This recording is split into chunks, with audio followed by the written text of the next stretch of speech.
When you hide parts of yourself or parts of your journey that you're ashamed of, and you bury them inside and you never speak about them, it gives that thing a lot of power over you. And the only way to take your power back is to speak it, to say that thing that you're the most ashamed of, and then to start sharing it with other people, and to use what you learned from that shameful experience to help other people.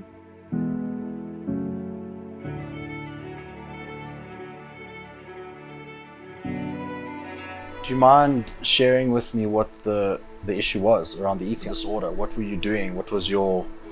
Tell me about that. Like, I want to really understand. Growing up, I was always very interested in healthy eating. Like I can remember learning about things like MSG, and you need to drink a certain amount of water every day from a very young age. So I was always interested in looking after my health, and I was very active at school. I did every sport that I was able to do. Horse riding was my big love. And when I was 16, after I finished school and I left home, I got into the modeling industry. And I was in the industry full-time for about 8 years.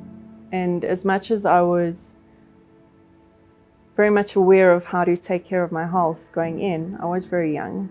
And after 8 years in the industry, and of constantly on the daily being criticized about the way I look or my weight, or constantly being told to lose weight, I developed an eating disorder. So all those healthy habits that I had as my foundation sort of went out the window. I also studied to be a chef after I left school. So I went to chef school, and I started modeling on the side while I was working as a chef, and it was this really stark contrast where the one was very focused on food and enjoying food. And then when I gave that up and went full-time into modeling, it was just about looking a certain way. And at that time in the modeling industry, it was all about being as thin as possible. It's really a very dark place to be in. And I wouldn't wish it upon anyone. So I can really relate to anybody who has gone through that. And it became more obsessive. So instead of going to gym for 1 hour a day, I was going to gym for 4 hours a day. And then I would hear this one saying, oh, you shouldn't eat that because it's not healthy, something that I thought was healthy. So I slowly started cutting food groups out. I mean, I can remember once somebody telling me I shouldn't eat carrots because they're high in sugar. So I stopped eating carrots, which is just ridiculous. So it really just became more and more extreme slowly over time. So obsessively exercising and then cutting down on calories. So eventually I was basically starving myself. Like I would see if I could go for 24 hours without eating, and then I would be like, oh, I made it 24 hours, let's go for 48. Oh, wow. And whenever I did eat, it was really, really small meals. And then with time, that turned into bulimia. So I would make myself throw up if I ate something that I thought was too much.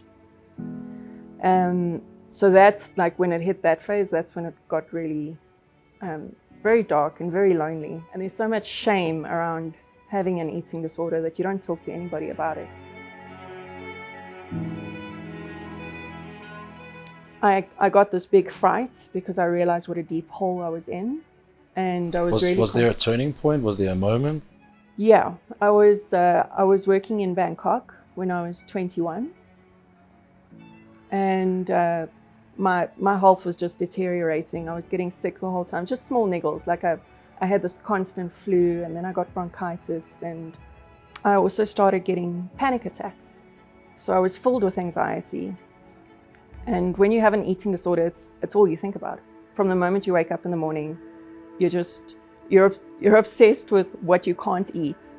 And then when you do eat something, you're mentally punishing yourself for what you ate and weighing yourself obsessively and constantly looking in the mirror, am I thin enough? And comparing yourself to other people. So I later on found out that when your body goes into starvation mode, you will start having panic attacks because it's like sending out a warning signal. Help me, please. Yeah, feed going me. into survival mode. Yeah, exactly. And I was in Bangkok and I started having suicidal thoughts. I can remember standing on the side of a very big road in Bangkok. There are these massive roads that are 5-6 lanes across in one direction and then the other direction as well. And I was standing on the sidewalk and I saw this flash of a an image in my mind of me stepping out into traffic. And it gave me such a fright that, because I didn't want to kill myself, but just to have that image in my mind, I rushed back against the wall of the building, and I just like stood against the wall and started crying. And I thought, I can't do this anymore. I need to get home, back to South Africa, and be with people who I know love me, not because of the way that I look or how much I weigh, but just love me for me. So that's what I did. I came home. So that was the turning point for me, and it was the start of my recovery, but it still took very many years for me to actually recover from the actual physical actions.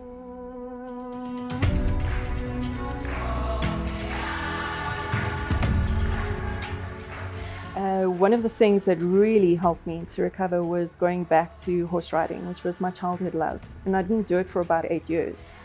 And when I started riding again, it took my focus off of how I looked, and it made me appreciate my body again for all the fun things that it can do, all the things that I loved to do as a child. And then, you know, I would wake up in the morning and I would want to eat a good breakfast, that I have energy to go ride. So that was really an invaluable step in my process, is learning to use my body like that again, to do something that I love, and then thinking, okay, well, I need a lot of energy to ride a horse, so I have to eat. I don't have a choice. So you started changing the mindset from eating to look a certain way. Now it was like eating to feel what you wanted to do. So it became a functional thing. Yeah, and that's where my focus has remained all these years. I'm talking about probably 10 years ago or more. It's only very recently, in the last couple of years, that I've even spoken about it and been open about it. Even through my recovery and working so hard on recovering from it and getting better, I never told anybody that I had an eating disorder. And it was years after I had recovered from it that I would even use that word.